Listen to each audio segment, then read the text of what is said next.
Hey everyone, Doug Ashlock here, Aviation 422, and I'm going to be talking about different learning styles and how they apply specifically to the art of instruction.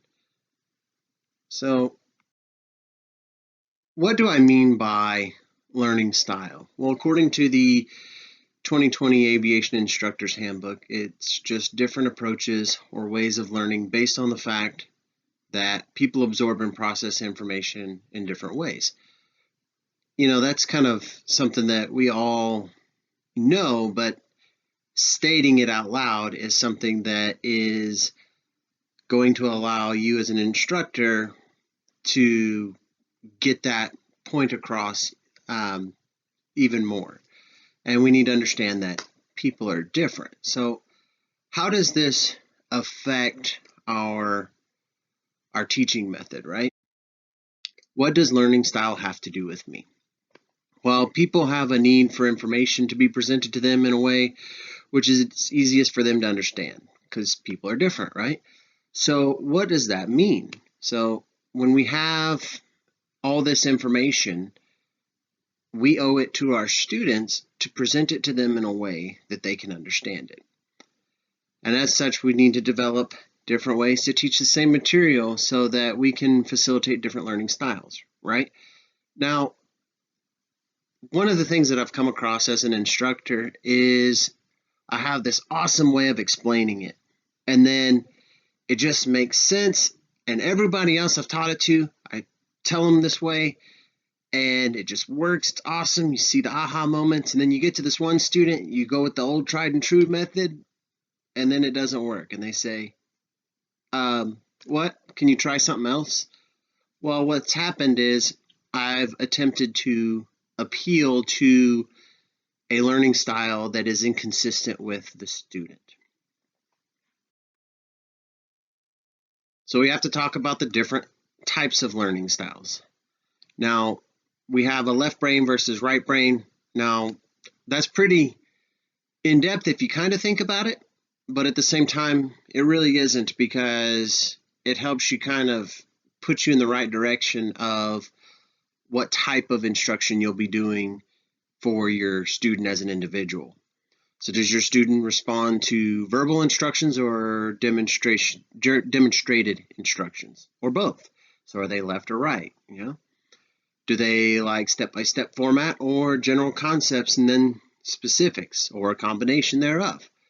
Now, when you get into teaching one person, it's really cool. You can get into these nitpicky things versus teaching a ground school with 15 people in it, and you kind of have to pick and pull something from everyone and then present it all at once in different teaching styles that appeal to the different learning styles.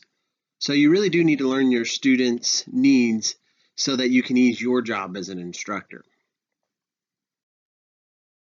We have different learning styles, right? Visual, auditory, kinesthetic.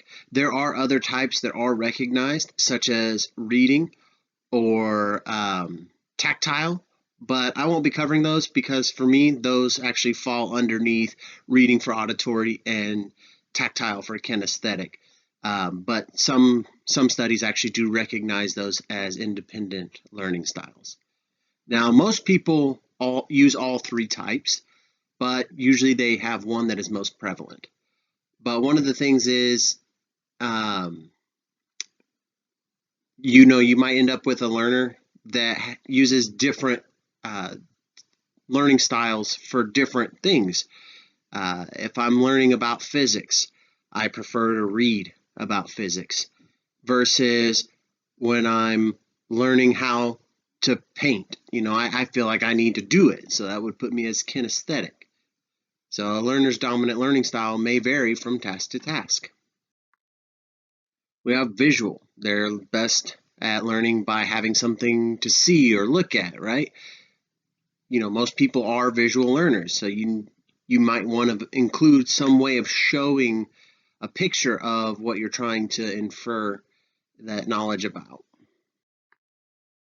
We have auditory learners. They're usually very good listeners, and they usually need some sort of auditory part of the lesson so that they can listen to it, right? They're good listeners, let them listen, such as verbal instructions.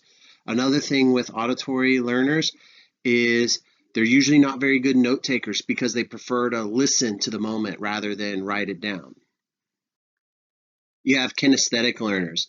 They learn through physical experience, like doing, touching. These are the ones that tend to do good if you are providing a demonstration. They want to feel and do along with you.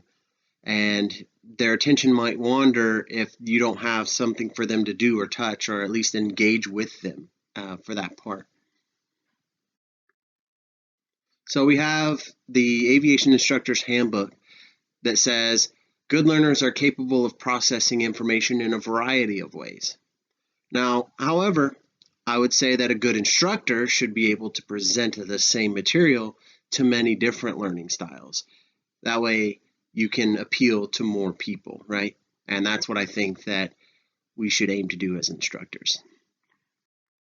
These are the references that I used for this slideshow. I hope everyone has a good holiday, has had a good time in this class. I look forward to your critiques and feedback. Merry Christmas, and I'll see you guys around.